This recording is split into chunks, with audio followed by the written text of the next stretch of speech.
تعالوا نفرش النهاردة الريسبشن اللي معانا بأكتر لون مظلوم في الدنيا، وهو اللون البني. ناس كتيرة قوي ما بتحبش اللون البني، بس أعتقد إن انتوا ممكن تغيروا رأيكم بعد ما تشوفوا الفيديو ده. الريسبشن بتاعنا مساحته مش كبيرة قوي، بس هياخد قطعتين مرتاح، وهو ده اللي احنا محتاجينه.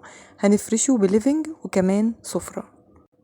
دي كده دخلتنا من باب الشقة، وهنا هيكون في المطبخ وطرقة التوزيع بالشكل ده.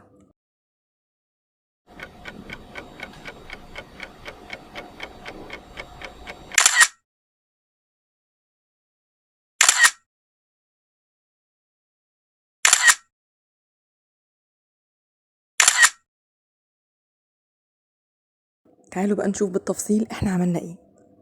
اول حاجة دخلتنا من باب الشقة كان في مكان اننا نقدر نحط فيه جزامة بالمراية بالشكل ده، واتجاه الجزامة هيبقى عكس اتجاه الباب عشان لما نيجي نفتح الباب ما يخبطش في الجزامة بتاعتنا، فيبقى عندنا الطرقة بتاعة المدخل يعني مناسبة وما تبقاش ضيقة. اول ما ندخل هنلاقي السفرة البسيطة دي قدامنا، ما فيهاش نيش، معاها بوفيه بس، ومكانها كمان مناسب جدا عشان هتكون قدام المطبخ، فمكانها هنا حلو قوي. نيجي بقى لمنطقة الليفينج، وقبل ما ندخل منطقة الليفينج انا استخدمت البارتيشن الخشب CNC باللون الابيض كفاصل ما بين الليفينج وما بين السفرة. تعالوا بقى نتكلم شوية عن الالوان. زي ما قلت لكم في اول الفيديو، اللون البني لون مظلوم جدا معانا، وده يمكن راجع لانه زمان كان هو اللون الاساسي في كل حاجة. في الاساس يعني كان اغلبه باللون البني، عشان كده زي ما تقولوا احنا حسينا اننا زهقنا منه وبدأنا نتمرد على اللون. لكن في الحقيقة ان اللون البني هيفضل من افضل الالوان اللي ممكن نوظف معاها كل الالوان الفاتحة. ميكس الالوان اللي انا استخدمته النهارده هو كان لون البني مع اللون الروز الفاتح. هنلاقي الركنه بتاعتنا باللون البني، والاتنين فوتاي الموجودين على يمين وشمال التي في يونت باللون الروز، وكمان الكوشنز الموجوده على الركنه بتاعتنا باللون الروز. ودخلنا كمان في الستاير ميكس الالوان البني والروز. ولو جينا دققنا في الستاير هتلاقوا ان الدرجة بتاعت الستارة مختلفة عن الدرجة بتاعت الركنة، واخترت ان تكون درجة لون الستارة قريبة اكتر من درجة لون الخشب البني الغامق اللي احنا مستخدمينه في الريسبشن بتاعنا.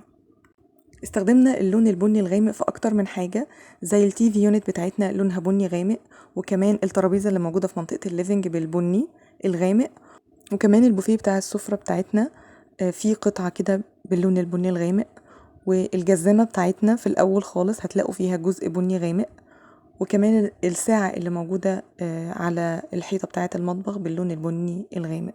طبعا وجود الألوان الفاتحة في المكان مش هتخلينا متضايقين من الألوان الغامقة، بالعكس ده هتخلينا نحس إن اللون الغامق ده مدي للمكان شياكة أكتر، سواء إذا كان لون بني أو غيره. طيب تعالوا نشوف احنا وظفنا ازاي الألوان الفاتحة في المكان. يعني أول حاجة لو لاحظتوا هتلاقوا طبعا الأرضيات لونها فاتح، الدهانات ألوانها فاتحة، والبارتيشن الخشب اللي أنا اخترته كمان باللون الأبيض. كمان الترابيزة بتاعت السفرة بتاعتنا لونها أبيض فاتح. الترابيزة اللي موجودة في منطقة الليفينج نصها بني ونصها أبيض. كمان الطبلوهات اللي موجودة معانا في منطقة الليفينج رقيقة جدا، والفريم بتاعها أغلبه باللون الأبيض. كمان السجاجيد لونها فاتح زي ما انتوا شايفين. كمان مش هننسى وجود الزرع معانا واللون الأخضر اللي بيخلي المكان أشيك وأقيم بكتير.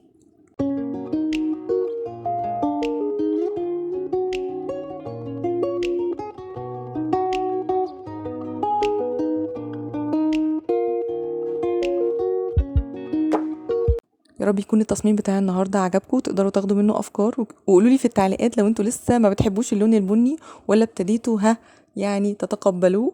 وكمان اكتبوا لي في التعليقات ايه اكتر حاجه حبيتوها في الديزاين بتاع النهارده، وايه الحاجات اللي انتوا ما حبيتوهاش. وقبل ما تمشوا ما تنسوش اللايك وكمان سبسكرايب للقناه لو انتوا لسه ما اشتركتوش. اشوفكم على خير ان شاء الله في فيديو جديد. مع السلامه.